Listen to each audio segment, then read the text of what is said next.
to ask you, Mrs. Obama, so many women struggle with self-doubt. Do you? And if you do, how do you push past it?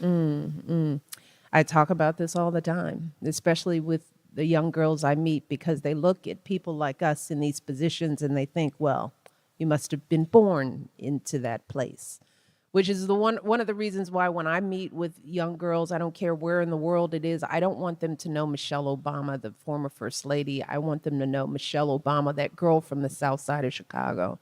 I want to break down that wall of impossibility to let them know that I am them and they are me. And yes, every other moment I feel self-doubt, because when you and society intentionally does that to women and girls. It starts at a very early age.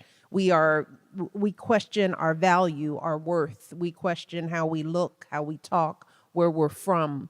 There are people with power who want us to stay small. They want us to stay doubtful. And so our cultures reinforce that. So the one thing I want young girls to understand is that those feelings are real. They are not crazy. They are indoctrinated in us all, and we carry them around with us our entire lives. And I don't care how far you go, whether you go to the White House, you are constantly batting away those negative messages of being not enough. And yes, I deal with that too. And I don't want young women, young girls to get ahead of themselves to think that they have to fix it all now. In order to break these cycles of negativity, you got to get up every day and do the work right before you. That means getting your education when the opportunity presents itself, and then focusing on that, doing the work, doing your homework, getting to the next stage in life. Because if you take those small steps over time, you build up a lifetime of another story for yourself. No one can do that for you. You have to look over your life, and we as women sometimes feel like we have to have done everything right before we can take credit for the things that we have done. But there is power in what we do every day. And I have to remind myself of that every single moment. But now that I'm older, I can now look back and say, yeah, I am worthy. I have value. But it's not because I'm sitting here. I had that value when I was 3, when I was 5, when I was 7, when I was 12. And for the young girls out there, you have it now. You just have to take the time to realize it and be patient with yourself as you do it, because the process takes a lifetime. Takes a lifetime. I am tripping right now that you just said that you deal with self-doubt all the time. Like, somehow that didn't seem to Right in the back, right back there. Me too. Right back there. I was like, don't trip, don't fall. The same things. Amal and I were like, what are you wearing? Is this color right? Will this be stupid? I'm deeply honored to be doing this work with you, and also, what are you wearing? So what do you do, Amal, when self-doubt attacks you? Because that's what it feels like, right? It kind of feels like an attack. I don't know. I mean, I think I get supercharged by the people I love and just having an amazing family and friendships, and now 2 kids who are kind of looking up at you, expecting you to have all the answers. And it's put a fine point on why we're doing all of this, and I think it's, I imagine them kind of, they're only 5, so they're not quite on top of current affairs yet. But in a few years... I actually don't believe that. I bet you they know more than most people. Well, actually, my son drew a picture the other day of a prison, and he was like, Putin should be in here. And I was like, oh my goodness.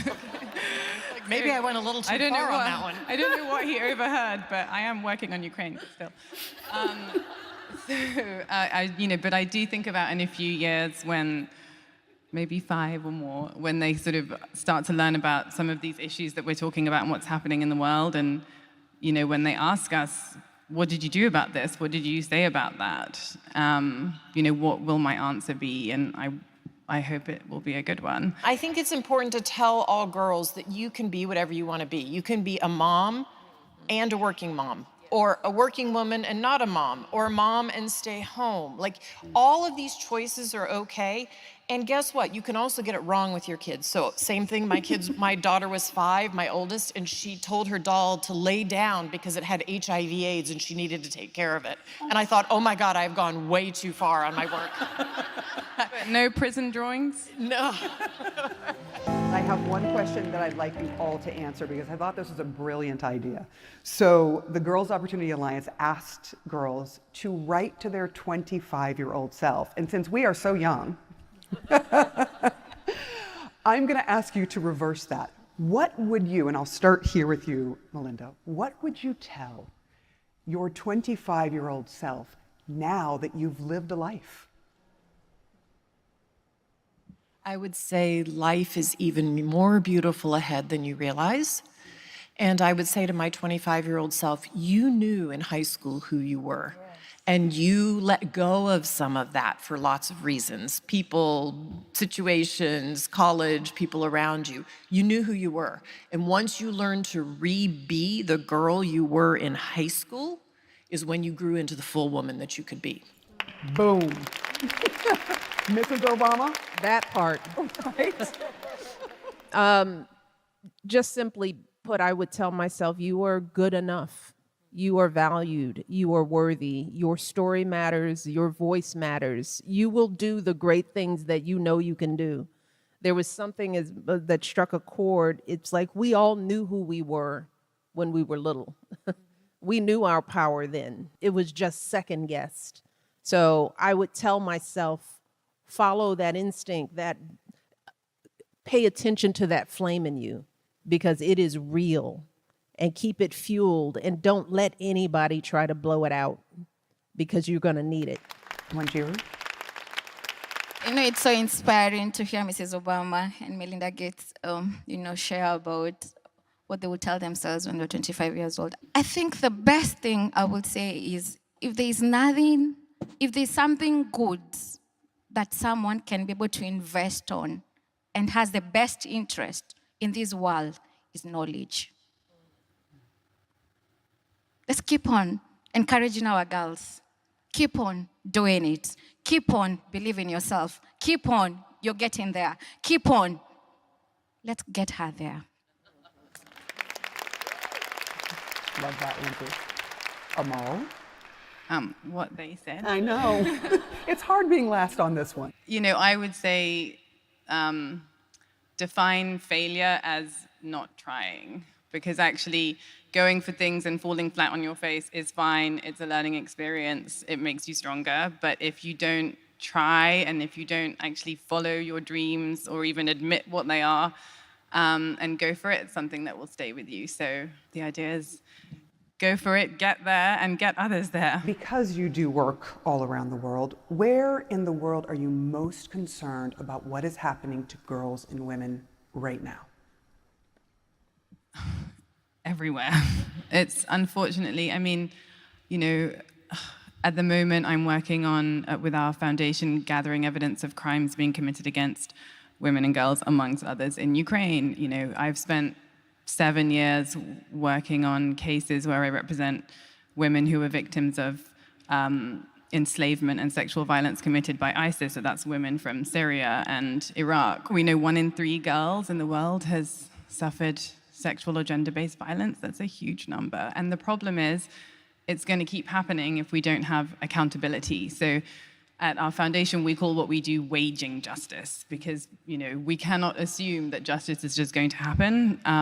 You have to actually fight for it. You have to make it happen. And you can't even assume that things are going to move in the right direction. We're seeing backsliding. Ask a girl in Afghanistan, where the clocks have turned back 20 years on her rights. Set against that, I do also see through my work the bravest people in the world being women and young girls who sometimes have suffered the worst crimes, genocide and sexual enslavement. And they are the ones fighting back, fighting for justice. And I have to say, today watching on our screens what's happening in Iran with girls who've suffered, the worst brutality, but a protest movement and, being led by girls in school uniform who are facing off against a regime that is using force to torture and kill, and they're still determined, because if they're not the ones on the front lines. They can't rely on others for change. And I think that's incredible. And I think it also gives us perspective. If girls like that can risk everything to, just be free to show their hair and have just basic freedoms, then we can all do more, from where we're sitting. And so I find that really inspiring.